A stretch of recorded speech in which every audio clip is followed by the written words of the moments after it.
10 years have lapsed. It is fitting to erect a little monument. Even if the monument only lasts one day in the tide. The sea is brutal. It does not show respect for our sentiments. And if you build a machine to take it on, it better be good. But funny enough, it always rewards us with beauty. The event that I'm going to talk about here epitomizes a personal journey to me that changed my life in a big way. Here is my monument. Then I will tell you why. My name is Christian and I lived this whole adventure. I made a video on it in 2011 called The Refloating of the Empty Phoenix Tanker. Since it was my first ever video and it had some flaws and restrictions, I've decided that now was the time to remake that video in something more extensive and informative in 6 episodes. Behind me is Steve's rock. It will feature every now and then, and that is why I point it out. I strongly suggest that you subscribe here and confirm it with the little bell so that you can be informed when the subsequent follow-up videos are released. For now in this episode I'm just going to tell you what happened as far as the initial stranding incident was concerned. Stay with me. I want to tell you as much as I can. There is a story behind the story as well, about a ship that maybe didn't want to be rescued. A ship with a missing owner and a possible stowaway. And who had to pay for the salvaging costs? I will cover that as well as I can over the series of episodes. The events that we are showing you played off in the quiet upmarket suburb of Sheffield Beach in the town of Ballito in the province of Kwazulu-Natal, South Africa. The geographical position is shown under the video, and if you copy and paste it into Google Earth Pro, it will take you there. Most external sources that I used are also referenced under the videos. Although the captured video was jittery on many occasions, mostly due to the strong wind, I hope that you will enjoy this journey with me. I want to introduce you to the different places of relevance first, so that you can identify with it as we get along. This video is mostly about the stranding and the feeling of that time, but in the subsequent ones I want to answer all the questions that arose as far as possible, and to make you live it with me, I'll try to take you into that journey.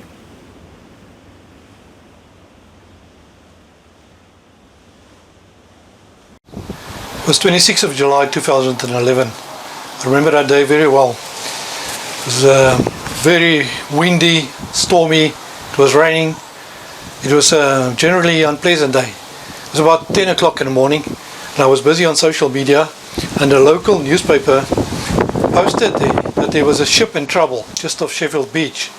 So I looked out of my window and I saw that there were cars streaming down the road already, and that they were blocked at the bottom at the stop street by a traffic officer. So I realized that things were heating up and I was missing a big thing here. I also realized it was not going to be easy with camera equipment to go there, because I won't be able to drive there. I decided to go to another lookout point first where I would be allowed to go, and that is where I started with this whole journey. I want to take you on this whole video and photo tour. I'm going to keep a narrative in this vlog style. I hope you will enjoy it and I learned a valuable lesson in that time. So come with me. I'm going to take you to the first lookout now and let's see how it unfolds. Okay, let's go down there. This is at Steve's Rock, Sheffield Beach lookout. That's quite strange. This is the first place that I came to that day. The sea was white due to the storm, and it was quite windy when it was raining. And right here, the tugboat Smith Mandla was lying in the water. That's hardly what I could see. I couldn't even really take proper photographs. So I show you the pictures.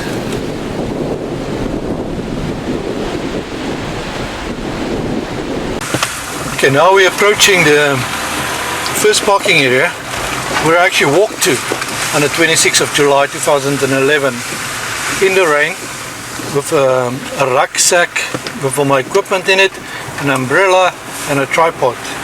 The beach at Sheffield Beach is etched against hills, and the pathway to the beach goes down from the road at a slope. At the bottom is a set of stairs.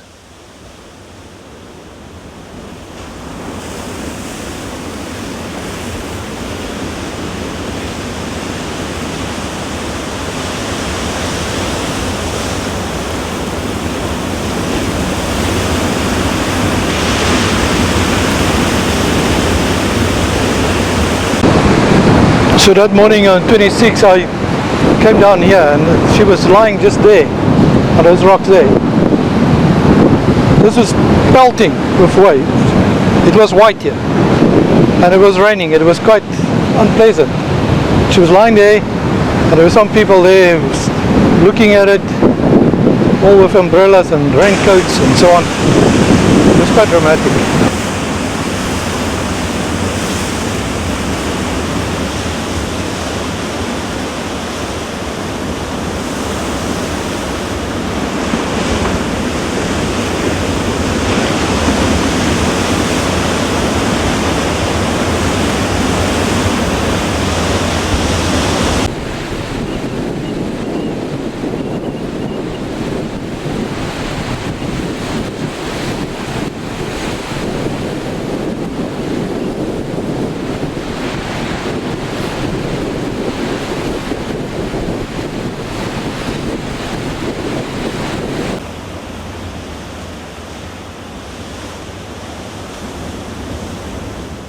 Okay, it was 4 o'clock and the traffic cops left, so I decided to come here in my car to see if I could get more shots and maybe take advantage of the rising tide as well.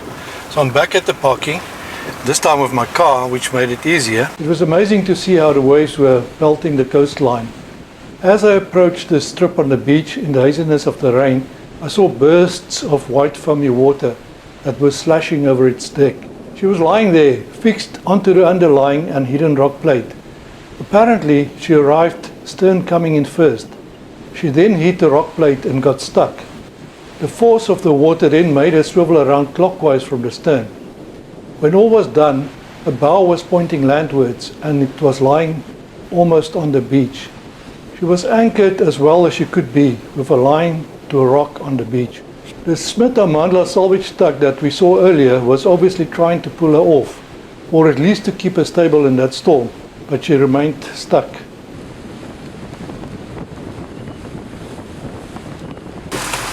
So this is going up the hill, and then we're right at the top here. I remember I came here just after 4 o'clock and I parked. I did not witness the actual stranding myself. The Defence Web reported later that 3 helicopters were involved to rescue the 15-man Indian crew from the ship. One was the naval helicopter, the NPA Augusta Westland A109 LUH helicopter, at the station at Richards Bay Harbour, which is further north. It rescued 3 crew members. A Denel Oryx helicopter that belongs to the South African Defence Force rescued 4. 8 others were hoisted to safety by the Air Wing Eurocopter AS-350B3 Squirrel Light utility helicopter that belongs to the South African Police Service using its winch.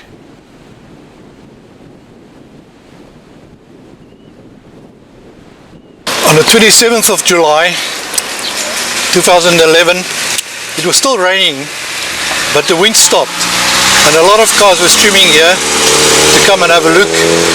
A lot of people got out of their cars. They couldn't get past the stop street obviously because it was still blocked off by the traffic officers, and they walked around to go and have a look, and there was quite a lot of excitement because it was published everywhere and it generated a lot of interest already.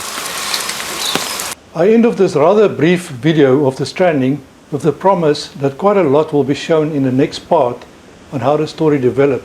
The events that preceded the stranding almost resembles the material of a good conspiracy theory. I'm going to go with the flow of the video and photo material. I'm going to tell more as we carry on with this. In the next part we are going to look at all the activities regarding salvaging, pollution prevention and control interest from the public, as well as preparations towards refloating.